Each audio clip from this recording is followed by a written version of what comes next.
In Money Watch, the cost of eggs has been soaring across the country. The dramatic rise comes as millions of Americans are struggling with the high costs of inflation. In California, egg costs surged to a whopping $7.37 last week. That's up more than $5 from the same time last year when a dozen eggs cost only $2.35. Let's bring in Sonia Sharp now for more. She's a Metro reporter for the Los Angeles Times. Sonia, welcome. You know, I was shocked when I saw those sticker prices because I'm used to eggs, a dozen eggs costing somewhere around $3. But all of a sudden, we're seeing $8, $9. What's driving this dramatic spike? Well, yeah, I mean, I think that for a while, a lot of consumers were just feeling eggs were just part of this inflation that all of us have been feeling on a lot of grocery items.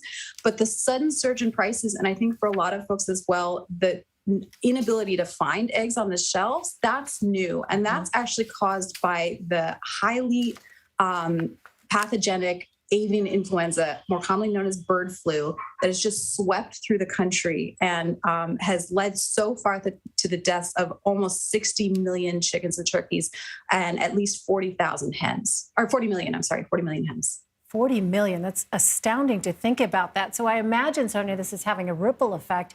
How is the rising cost of eggs impacting food prices on a larger scale? Right. So eggs are, not only a staple food, right? But the number of eggs that Americans eat per capita has been going up and up. At this point, each of us eats about as many eggs as one hen can lay per year.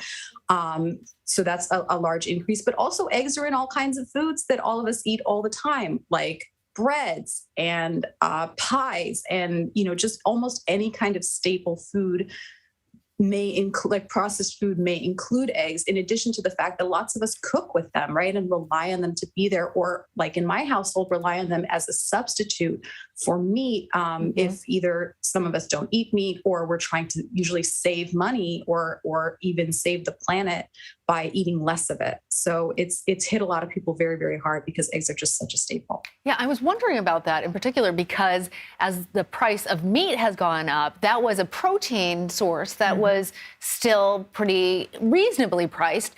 So given that it's not now, how long is this spike expected to last? Is this a temporary situation or is this something that we just don't know? Well, I think you're right. We just don't know exactly how long it's going to last, in part because we don't know how long it will take to fully get this outbreak under control. The other issue is that these chickens that were laying eggs, those are mature hens, right? So we don't get a mature hen overnight. It takes some time for like a chick who hatches out of an egg to be ready to start laying eggs of their own. I talked to someone who was, I would say, fairly pessimistic about it, but he said this could be lasting us into the summer. All right, Sonia Sharp, thank you. Thanks so much for having me.